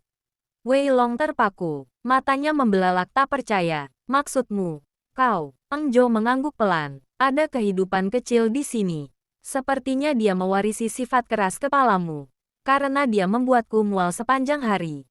Wei Long langsung memeluk Eng Jo dengan sangat erat. Menyembunyikan wajahnya di ceruk leher istrinya. Terima kasih, Eng Jo ya. Terima kasih. Ancaman di perbatasan. Namun, kebahagiaan mereka terusik oleh kabar dari Junho. Sisa-sisa pemberontak di utara telah menyandera beberapa penduduk desa dan menantang Gildong untuk muncul. Mereka tahu Gildong adalah satu-satunya orang yang bisa menembus pertahanan mereka secara diam-diam. Aku akan pergi, ujar Wei Long tegas saat mereka berdiskusi di ruang kerja. Kau tetap di sini. Jaga dirimu dan anak kita. Kau gila. Eng Jo berdiri. Sifat pemberontaknya kembali muncul. Mereka menggunakan jebakan yang hanya bisa dideteksi oleh mataku. Kau jenderal lapangan, bukan penyelinap. Eng Jo, kau sedang mengandung. Dan aku masih Gildong. Balas Eng Jo tajam. Kita akan pergi bersama. Kau memimpin pasukan dari depan. Dan aku akan mengarahkanmu dari bayang-bayang. Aku tidak akan masuk ke pertempuran fisik. Tapi aku akan menjadi matamu. Misi terakhir sebelum istirahat. Mereka berangkat menuju perbatasan utara. Itu adalah pemandangan yang legendaris. Jenderal Song Wei Long di atas kuda perangnya.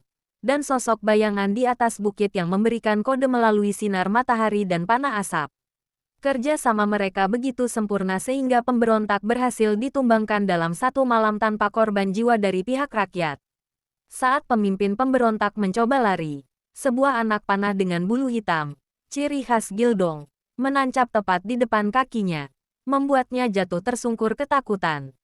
Setelah kemenangan itu, Kaisar memberikan gelar kehormatan khusus bagi Eng Jo, sang penjaga bayangan kekaisaran.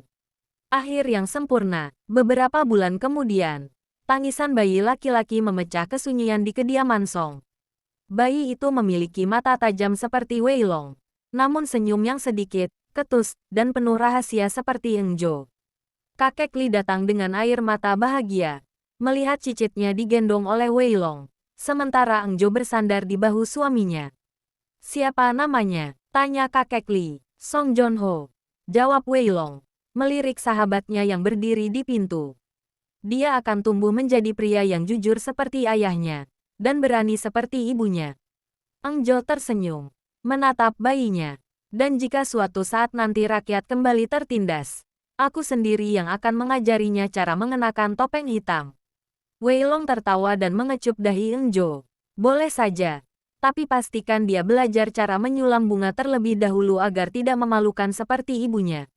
Eng Jo mencubit pinggang Wei Long, dan tawa mereka memenuhi ruangan itu, menandakan akhir dari sebuah perjuangan dan awal dari sebuah legenda baru. Tamat.